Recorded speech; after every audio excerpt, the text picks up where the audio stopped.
Alors mbokk yi l'invité de PEF aujourd'hui c'est monsieur Pape Alioune Diallo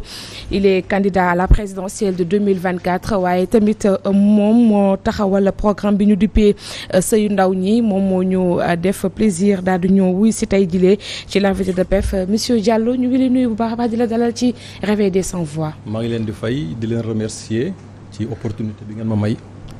ma adressé wu à votre auditoire mais également au peuple sénégalais d'ici et d'ailleurs. Je vous remercie. mu ngoog Pierre-Edouard Faye il est là il vient de nous rejoindre sur le plateau Pierre nuyu naa la ziar naa la. maa ngi lay fay Aïcha. namoon la trop aussi waaw maa la raw. xam naa namoon sa quelques gitangaas. merci beaucoup tey duma la tontu parce que c'est la reprise voilà histoire tey amul quoi. tey jàmm nga woote bu baax di la nuyu di nuyu Pape Matar ak Salma ak sunu invité bi Pape Alioune Diallo nekk candidat à la présidentielle ni ñu xamee ko nag ci candidat sëyu ndaw yi xam naa dinañ si ñëw ci kanam waaye li ñu bëri xamul tamit mooy moom APR la bokk ci convergence des cadres républicains. D'accord. Alors monsieur Diallo gannaaw bu ñu la dalalee ziar la bu baax a baax ñu bàyyi la nga xam. Kon nañu leeral monsieur Diallo candidat à la présidentielle notre invité. yow tu es Pape Matar Diallo. moom fu mu bokk moom Pape Matar. ci kër gi la bokk waaw d'accord. Pape Matar Diallo du Kumpal Fajri. Voilà alors vous c'est Pape Alioune Diallo candidat à la présidentielle. waaw léegi fu ñuy démarrer dañuy embrayer rek ci chronique gu Pape Matar bu sànq bi ñu ngi wax immigration clandestine ndaw yi nekk désœuvré wu carrément ñu naan xale yi amuñu liggéey président Macky Sall gannaaw les événements de mars mu lancé woon xëyu ndaw yi ni dañuy def tout pour utal nit ñi liggéey mais yow nga jël ko nga ni sëyu ndaw yi est-ce que loolu c'est pas anachronique jamono ji nga xam ni xale yëpp ñu ngi jël mbëkk mi di uti le bien-être ailleurs war a am liggéey yow nga leen di proposer sëy d'abord. Voilà je vous remercie déjà may féliciter di ndokkeel waa Touba parce que ñu ngi ci jamonoy màggal di féliciter également le gouvernement pour la bonne organisation tout en un peu déplorant l'état dans lequel les pèlerins ont eu à effectuer leur pèlerinage parce que tout simplement dafa amoon inondation et loolu je pense que war nañuy xool aussi le sens de nos actions et l'efficacité de nos actions au niveau gouvernemental Pierre-Edouard pour ñëw ci sa laaj bi je pense que lu am solo la et damay jël d'abord ay statistiques jël ne ñun bi ñuy ñëw ci au pouvoir nous étions à peu près 12% de taux de chômage tey jii ñu ngi ci presque 24% donc tey jii en fait il y a vraiment une grande évolution à ce niveau-là et la démographie ni muy augmenté woo dafay gën a yokk aujourd'hui la population de jeunes en recherche de travail et de meilleur être c'est pas contradictoire cette démarche-là parce que gis nga la démarche de chaîne de résultats da ngay xool lan moo mën a faj telle solution ngay def sur des démarches conditionnelles pour voir quel aspect la mën a toucher de la société pour agir sur une certaine cible dama d'accord ak li Pape Makhtar waxtaan léegi ma koy féliciter parce que tout simplement je l'ai écouté parce que je suis venu un peu en avance et je pense que mënoo dàq li mu wax que ne xale yi bu ñuy dem la ñu wuti ji foofu mën nañ leen ko créer fi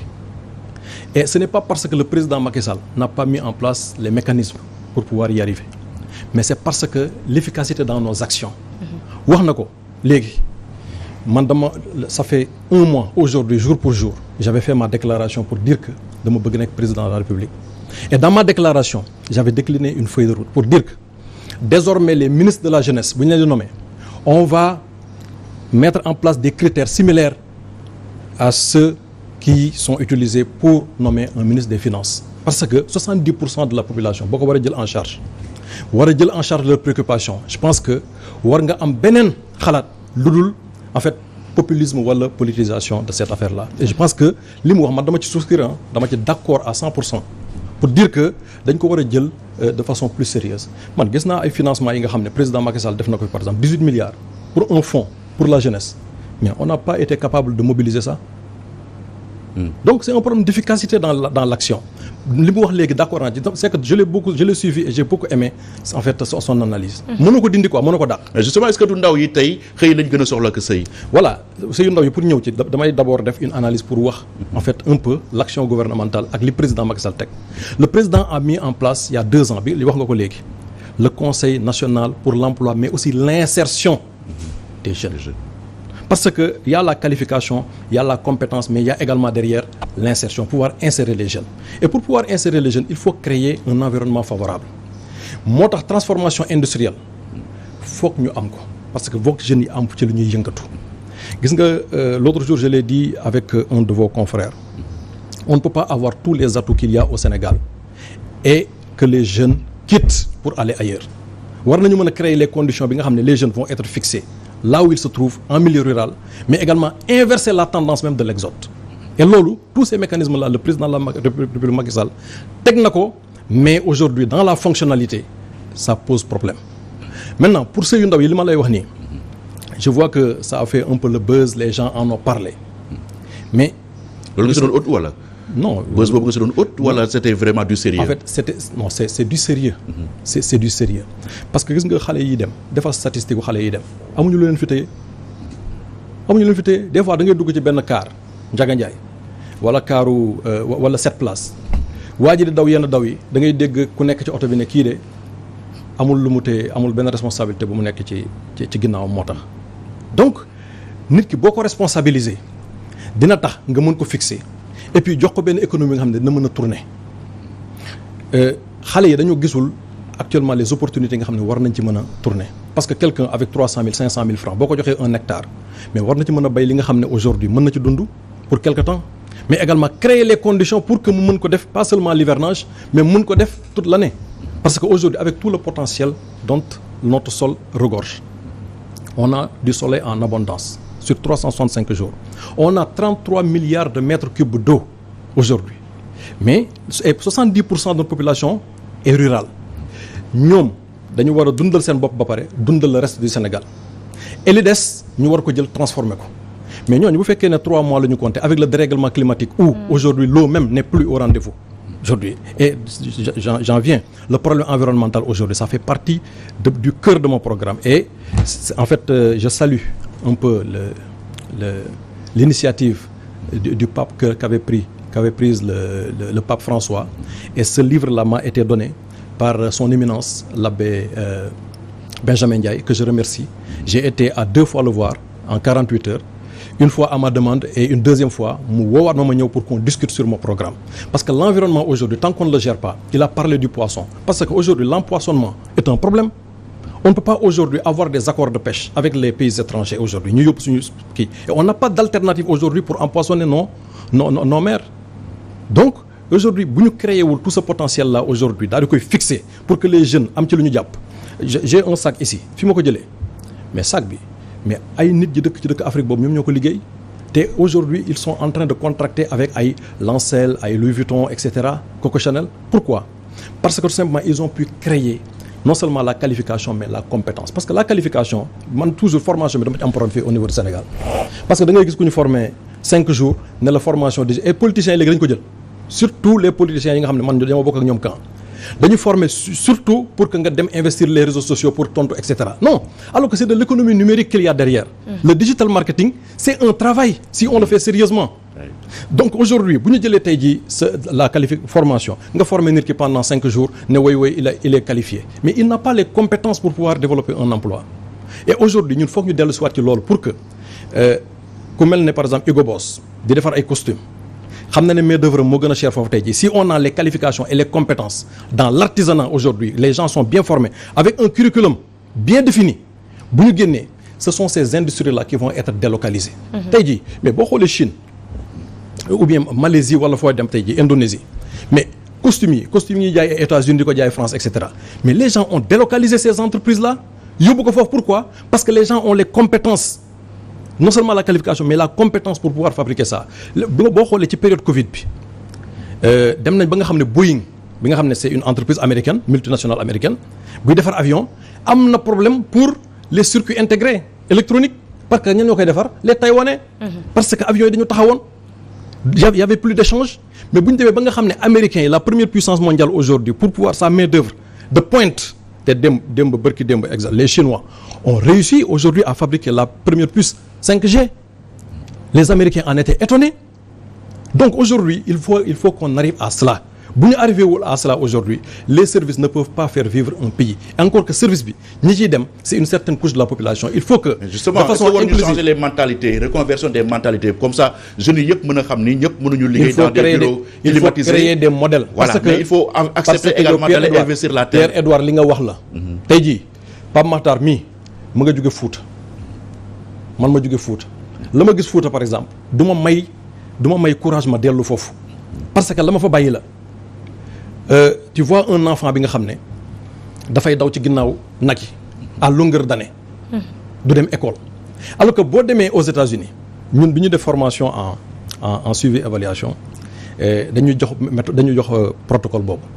dañu invité au Brésil des ay kàngam ci wàllum sàmm ñu woo leen ñu ne ku nekk na nga présenté wu brésilien bi mu présenté wu ne moom 50 nag la yor mais yor na ranch yor na boobu temps kii moo xewoon Hamar yor na Hamar et cetera ainsi de suite bi ñu yegsee ba ci sénégalais bi Mamadou Ba comme balaa mën a jël quoi sama kal la Diallo rus na wax ne moom 1000 nag la yor mais 1000 nag yooyu foofu la yem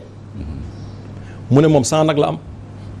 parce que rus na wax ne 1000 nag parce que derrière 1000 nag un brésilien wala un français da ngay gis ne c'est un milliardaire parce que dañuy jël transformer ko en économie mais loolu dafa laaj un accompagnement rural bi nga xam ne da nga ko naan écoute benn partie bi da nga koy def épargne pour que sa doom dafay jàng ji parce que sa avenir am la et cetera mën nga tabax kër ci lii et cetera mooy nga fabriquer ko un modèle économique jusqu'à ce qu'il devienne un modèle moom bu nekkee modèle dana jox courage jeune bi nekk ci ville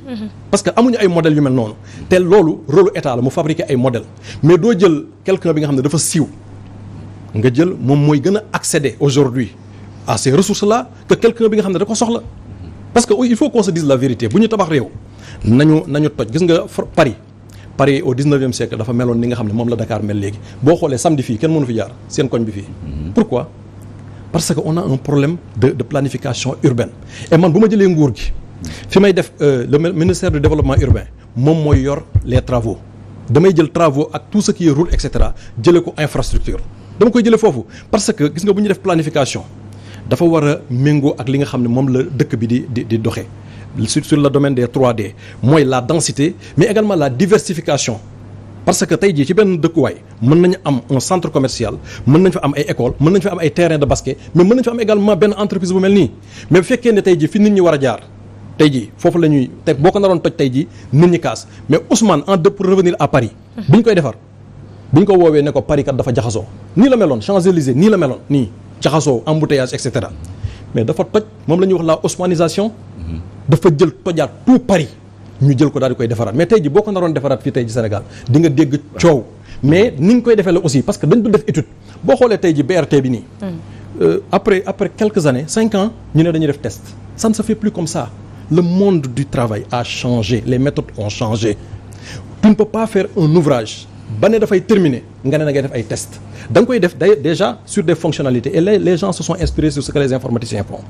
sur les fonctionnalités da ngay jël par exemple benn tronçon nga terminer ko mu leer la ne tu vas apprendre des erreurs et cetera tout cela ba mu commencé daw ba ñu commencé utiliser bu boobaa di nga mën a commencer benn tronçon mais loo gis bu nawet jotee gars yi arrêté mais ça va donner l'occasion aux jeux chaque année nga def benn tronçon bu année bi bu kii jotee fekk ne terminer nga ko ba livrer ko c'est la même chose pour le BRT inauguré nañ ko daal di koy lancer et cetera toogaat ay années encore mu door a daw donc aujourd'hui moi je pense que on a un problème d'étude. d'accord léegi ñu ñëw ci sëyu ndaw yi. parce que xam naa intéressé nañu toog ci plateau bi.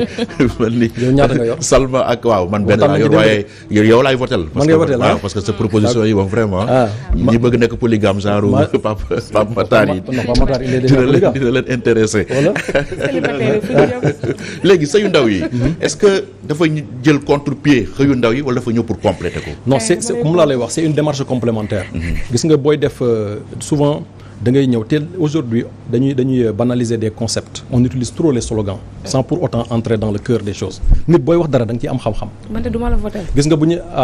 xanaa aawa nga kon non damay def conférence aawa yi dana am insha allah comme ça parce que foofu ma waxtaan ak ñoom gis naa ne aawa yëpp dañoo mer. c'est l'occasion pour le dire alors donc pour dire que gis nga booy wax benn concept da nga koy maîtriser gis nga dañuy wax des fois gestion axée sur les résultats gis nga pour arriver au résultat da ngay jël un ensemble de choses qui concourent vers ce résultat là moom moo lay permettre yow nga atteindre benn objectif parce que bu ñu nee dañuy def xëyu ndaw ñi dafay ànd ak sëyu ndaw ñi mais la prise en charge de la protection sociale au niveau de notre société parce que la famille est le socle famille moom mooy élément bi nga xam ne moom mooy doon cëslaayu société. Gis nga pour jël exemple mag ñi dañ ko daan def bu ñu bëggee nit mu sage wala nit mu jël responsabilité dañ ko daan jël ñu dugal ko ci sëy bu boobaa da ngay gis ne day am maturité am changement de comportement ci moom. ba tax na dama koy wax keroog ma ne pavillon des mariés boo jaaree université gis nga ne amoon na fa. ba mu fay am xëy na tey agitation yi am nii amul woon bu baax tey ji di nga gis ne un niveau de responsabilisation des gens et dafay tax nit ki gën a gaaw ne man dama yor famille xaaral ma gaaw am samay diplôme daal dem sama yoon. donc loolu dafay indi benn élément moteur la de la société. J'ai vu que les gens en ont fait un truc là pour dire que ne oui est-ce que c'est pas juste de façon populiste que nga ko def et cetera mais ça entre dans le cadre de la protection sociale et aujourd'hui au niveau des Nations Unies ils ont monté après les objectifs de développement durable am na objectif développement durable yi nga xam ne moom la Nations Unies fixé woon may wax ne en 2000 dañoo fixé woon les OMD Sénégal daal di décliné woon benn politique bu ñuy wax document stratégique de réduction de la pauvreté 1 ak 2 après ci la stratégie nationale de développement économique et social ñëw bi président Macky Sall ñëwee ne damay jël toutes ces stratégies là du ma ko sànni mais damay jël ma daal di koy jël def ko lu ñu naan le PSE le plan Sénégal émergent loolu yëpp nag mu dem arrimé wu à ce que li ñu tuddee mooy mbootaayu xeet yi fi ñu daje ñu ne dañoo bëgg àdduna bi ni muy doxee ñu dem ci ay OMD yooyu mu ngi jeex en 2015 bi mu jeexee en 2015 ñu jël ko def ko ODD mais gis nañ ne ba léegi àdduna bi ni muy doxee prise en charge bi dafa des ñu ne léegi dañuy jël li accélérer lépp ñu tuddee ko accélérateur global mais benn ponk bu am solo ci ñeent ponk yi mooy la protection sociale tey jii dafa war a nekk au cœur de nos préoccupations publiques bu gis nga bourse de sécurité familiale li mu def te tey jii je compte non seulement renforcer ça mais élargir ko parce que dañu gis tey jii ki nga xam ne dafa am laago BRT bi jëlu ko en charge tey ji pour mu yëg ci TER bi amul place bi nga xam ne tey ji par exemple dañuy prévoir ñi am laago par exemple écoles yi prévoir ñu ñi am laago léegi cette mesure de protection sociale là il faut que mu nekk au cœur de nos politiques publiques loolu mooy tax tey jii permettre à ces gens là yi nga xam dañoo am handicap ñu mën di réussir ñu mën di épanouir de telle sorte que ne man bu ma faloo incha allah damay jël toutes ces personnes qui présentent des handicaps mooy ñi nga xam ne dañoo am laago yëpp école dootuñu ko fay pour les soins xam nañ ne dafa metti ci famille yi boo nga yor xale bu am laago dafa metti dootuñu fay ñooñu dafay nekk 100% gratuit donc tous ces aspects yi nga xam ne dafay laal seen nekkin dañ koy parce que gis nañ ne aussi au niveau de la santé damay séparer tout ce qui est santé à action sociale parce que l'accès à la santé ak l'accès aux soins bokkul ñun ñëpp xam ngeen ci dara da ngay dem tey jii pour dem faju ji ñu ne way bon y a une structure hospitalière mais nga ñëw taxaw tey jii la disponibilité des soins pose problème dama am suma benn xarit mu woo ma fan yi passé médecin la ci kàngam la bëgguma tudd turam mu ne ma yow politique bi nga teg dafa man ne xam nga lu tax parce que mu ne man liggéey naa ci santé parce que léegi mu retraite te kàngam la bëgguma tudd turam mu ne man mosuma xam ne nit dana nekk réanimation ñu di ko laaj ordonnance mu ne parce que fu aisé la daan kii hospitaliser samay nit mais dama dem lenn daal ci suma mbokk ma dem ci structure hospitalière bi ma ñëwee taxaw ñu ne ñu génnee réanimation benn ordonnance pour ma dem jëndi ko mais nit ku nekk réanimation mais moomatul boppam de telle sorte que ne action sociale dama koy def ou bien secrétariat d'État ou bien un ministère à part bi nga xam ne dans chaque district sanitaire qui couvre un certain nombre de structures sanitaires dañ fay disponibiliser un assistant social nit ki bu fajoo ba pare Pierre Edouard nga ñëw faju ba pare yow defal nañ la say soins parce que loolu déclaration de Helsinki moo ko def parce que man j'ai fait de l'épidémiologie xam naa li may wax bu baax a baax dañ la ne bu nit ki ñëwee na nga ko faj boo ko fajee ba pare nga ne ko facture bi mu ngi nii bu nee mën na ko fay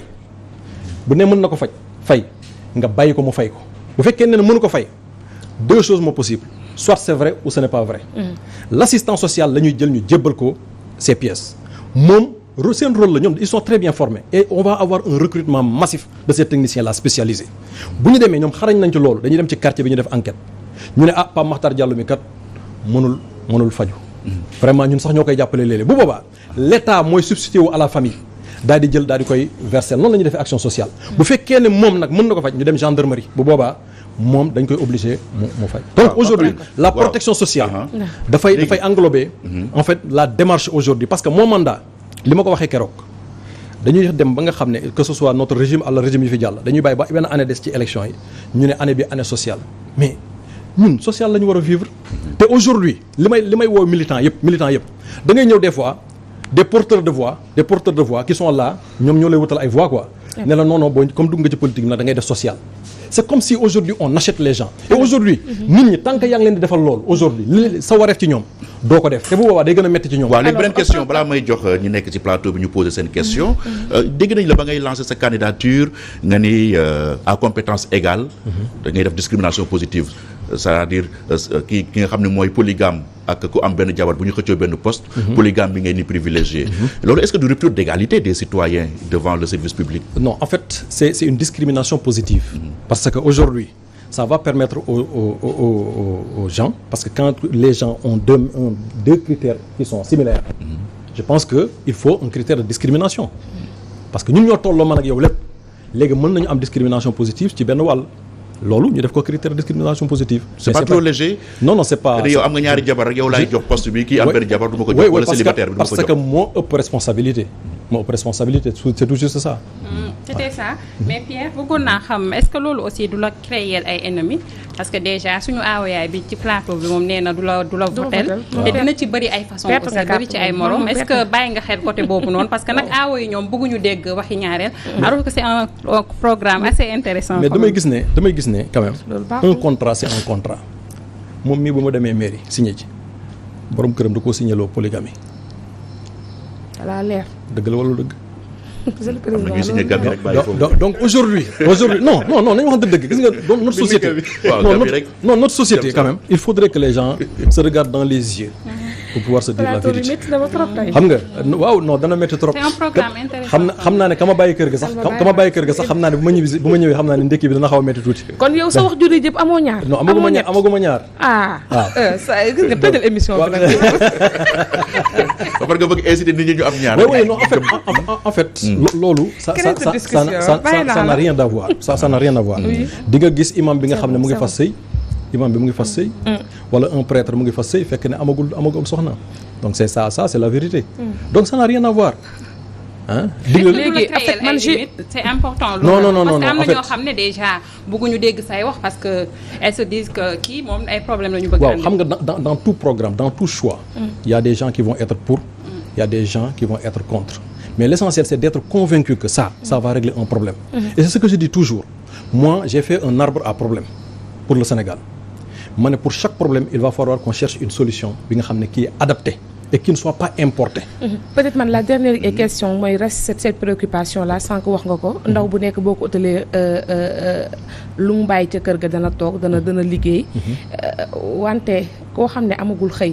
est-ce que dina mën a maanaam ko amul xëy est-ce que dina sëy loolu dama créer benn programme bu ñu tuddee ferme habitat chaque année 6666 fermes lay doon sur l'étendue du territoire c'est un programme de 200 milliards par année avec pour 999 970 emplois. Dans chaque ferme, c'est 5 hectares. On va construire un logement. Parce qu'on a vu que la politique de logement de l'État aujourd'hui a un retard. On a fait 100 000 logements, mais il faut tarder. Parce que tout simplement, un programme, il faut l'accompagner dans une globalité. Si vous avez jeunes, vous avez créé cœur. Parce que le problème aujourd'hui, c'est de pouvoir fixer les jeunes. Si vous avez avec des bourses, ñoom déjà danañ commencer responsabiliser wu ba commencer produire et la transformation industrielle sur 100 parcelles similaires yi nga xam ne dañu d'un seul tenant on va créer une petite industrie parce que gis nga bu boobaa danañu régler plusieurs problèmes en même temps gis nga pourquoi nos politiques souvent dañuy pécher parce que dañuy adresser juste benn question de façon verticale mais il faut l'embrasser de façon globale. mais li ngay wax ni du ay gént. non du ay mais loolu dañ ko defaat ko moi j'ai travaillé dans des structures des Nations Unies. Il y a des vous savez c'est-à-dire que il faudrait que ñu génn ci benn carcan bi nga xam ne dañu fixé wu may ma terminer askan bi mënuñ cee jotee ndax cher may ma terminer gis nga tey jii ñu ngi wax problème mu yàpp bu cher tey jii même su pomme bi nga daan jënd tey jii 200 francs tey jii mu ngi dem 1200 francs vous savez pourquoi parce que non du bul ne beneen affaire la tout ça entre dans un ensemble booy régler benn problème da ngay jël de façon globale benn stratégie bi nga xam ne day embrasser de façon transversale ces aspects là bu boobaa gis nga yàpp bi nga jënd nii sur 1 hectare mais mën nga produire 5 tonnes de maïs maïs boobu ñuy importer on importe aujourd'hui 400 000 tonnes de maïs ça ne s'explique pas man gis nga fa ma am tool man rek maa jaayul sama tool les gens xam nga ban problème am problème ndox dañ ko def ay terre di ko jaay mais te tey jii ça devait participer à la production aujourd'hui de maïs bu ñu produire jur gi danañu mën a am lu ñu lekk li nga xam ne dootuñu ko jéggaani dafay gën a moins cher bu boobaa yàpp bi day moins cher. bon bëggoon naa interpeller Pape Matar. te may wax aussi nga baal ma de nga baal ma gis nga opération tabaski ni muy amee. opération Noël noonu lay amee. parce que loolu c'est un engagement que j'ai pris. mbaam gàtt na mais ci jur gi la bokk. ci jur gi la bokk. waaw excellent. voilà léegi nag li ma bëggoon jeexalee mooy yow wax nañ ko ci sànq ci présentation bi APR nga bokk ci convergence des cadres républicains. Est-ce que yow sa candidature c'est une candidature à la candidature de Benno Bokk Yaakaar wala bokk indépendante de Benno Bokk Yaakaar? Non, c'est une candidature et que j'ai déposé de façon formelle chez le président de la République avec décharge parce que président moo bu leen fàtte ne moo woowoon ne képp ki nga xam ne yaakaar nga war nga mën a yeggale sama liggéey ñëwal nga daay déposé et j'ai déposé, j'ai saisi cette opportunité là. Donc c'est une candidature à la candidature. D'accord. Voilà, et j'attends et je sais que le président man personnellement ni ma ko xamee sauf grande surprise et vous avez eu à le vivre même avec l'Assemblée nationale day jékki-jékki génn fi nga xam ne kenn xamu ko tey jii ci candidat à la candidature yëpp kan ngeen gis mu proposer un programme